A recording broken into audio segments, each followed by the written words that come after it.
निजामपूर जिल्हा परिषद गटात शिवसेनेच्या प्रचारासाठी वेळ येथे जाहीर सभा पार पडली। यावेळी मंत्री भरतशेठ गोगावले यांनी राष्ट्रवादीचे उमेदवार ॲडव्होकेट राजीव साबळे यांच्यावर जोरदार टीका केली। आमचे उमेदवार लोकांच्या कामासाठी रात्रंदिवस धावतात असे म्हणत निवडणुकीत गद्दारी करणाऱ्यांची गाठ माझ्याशी असल्याचा इशारा त्यांनी दिला। शिवसेनेचे उमेदवार अविनाश नलावडे यांनी भविष्यात निजामपूर विभागात सुसज्ज हॉस्पिटल आणि महाविद्यालय उभारण्याचे आश्वासन दिले। यावेळी अनेक कार्यकर्त्यांनी शिवसेनेत प्रवेश केला। निजामपूर जिल्हा परिषद गटात निवडणुकीच्या पार्श्वभूमीवर शिवसेनेच्या जाहीर सभेत मंत्री भरतशेठ गोगावले यांनी केलेल्या टीकेला राष्ट्रवादी काँग्रेसचे उमेदवार ॲडव्होकेट राजीव साबळे यांनी पत्रकार परिषदेत सडेतोड प्रत्युत्तर दिले।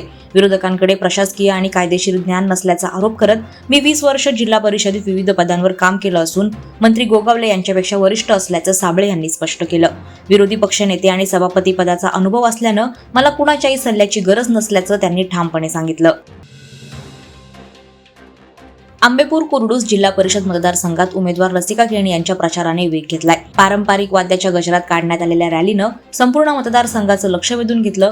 ढोल ताशे आणि खालूबाजीच्या ठेक्यांवर आबालवृद्धांनी सहभाग घेत वातावरण शिवसेनामय केलं। मुख्यमंत्री लाडकी बहीण योजनेच्या लाभार्थी महिलांचा मोठा सहभाग विशेष लक्षवेधी ठरला। रसिकाताई आगे बढो हम तुम्हारे साथ है अशा घोषणांनी परिसर दणाणून गेला।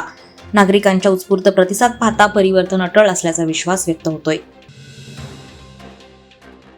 सुधागड तालुक्यात ऐन निवडणुकीच्या काळात भाजपाला मोठे बळ मिळाले। जांभूळपाडा ग्रामपंचायतीचे सरपंच, उपसरपंच, सदस्य तसेच शेकडो कार्यकर्त्यांनी शिंदे आणि उभाटा गटाला धक्का देत भाजपमध्ये प्रवेश केलाय। भाजप जिल्हाध्यक्ष आणि खासदार धैर्यशील पाटील, भाजप नेते प्रकाशभाऊ देसाई यांच्या उपस्थितीत हा प्रवेश पार पडला। यावेळी माजी जिल्हा परिषद अध्यक्ष ॲडव्होकेट निलिमाताई पाटील, तालुकाध्यक्ष श्रीकांत टोंबरे उपस्थित होते। आगामी निवडणुकीच्या पार्श्वभूमीवर या पक्षप्रवेशामुळे भाजपचं संघटन अधिक मजबूत होत असल्याचे चित्र दिसत आहे। चौक जिल्हा परिषद मतदारसंघात महायुतीचे दिग्गज नेते आता प्रचारात सक्रिय झालेत। हा मतदारसंघ महायुतीचा बालेकिल्ला मानला जात असून तो कायम राखण्यासाठी जोरदार मोर्चेबांधणी सुरू आहे। रायगड जिल्हा परिषद प्रभाग क्रमांक 15 हा आदिवासी महिला राखीव असून खालापूर पंचायत समिती गण 29 आणि 30 हेही आदिवासी राखीव आहेत। महायुतीकडून जिल्हा परिषदसाठी संगीता विजय निरगुडा, गण 29 मधून अरुणा पारधी तर गण 30 मधून रितेश यादव उमेदवार आहेत। घरभेटीच्या माध्यमातून मतदारांशी थेट संपर्क साधला जातोय। रायगड जिल्हा परिषद निवडणुकीत नागोठणे मतदारसंघात चुरसपूर्ण लढत होत आहे। राष्ट्रवादी, भाजपा आणि शेकाप युतीचे उमेदवार किशोर जैन यांना जनतेतून मोठा पाठिंबा मिळतोय। विकासाच्या मुद्द्यावर निवडणूक लढवत असून सर्वाधिक मताधिक्यांनी विजय मिळेल असा विश्वास जैन यांनी व्यक्त केलाय। खासदार सुनील तटकरे, मंत्री आदिती तटकरे तसेच भाजप नेत्यांचा त्यांना पाठिंबा लाभलाय। सामाजिक आणि शैक्षणिक क्षेत्रातील कार्यामुळे जनतेचा विश्वास मिळाल्याचं ते म्हणतात। नागोठण्याच्या सर्वांगीण विकासाचा निर्धार त्यांनी यावेळी व्यक्त केला।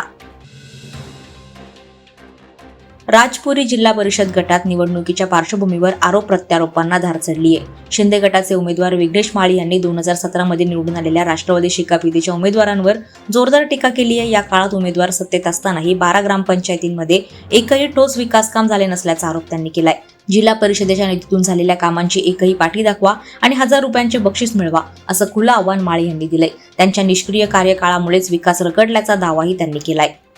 वादळवारा लाईव्हसाठी न्यूज ब्युरो, रायगड। नवी मुंबई व रायगड जिल्ह्यातील ताज्या बातम्या आणि घडामोडींसाठी सबस्क्राईब करा वादळवारा लाईव्ह चॅनल आणि दाबा बेल आयकॉन।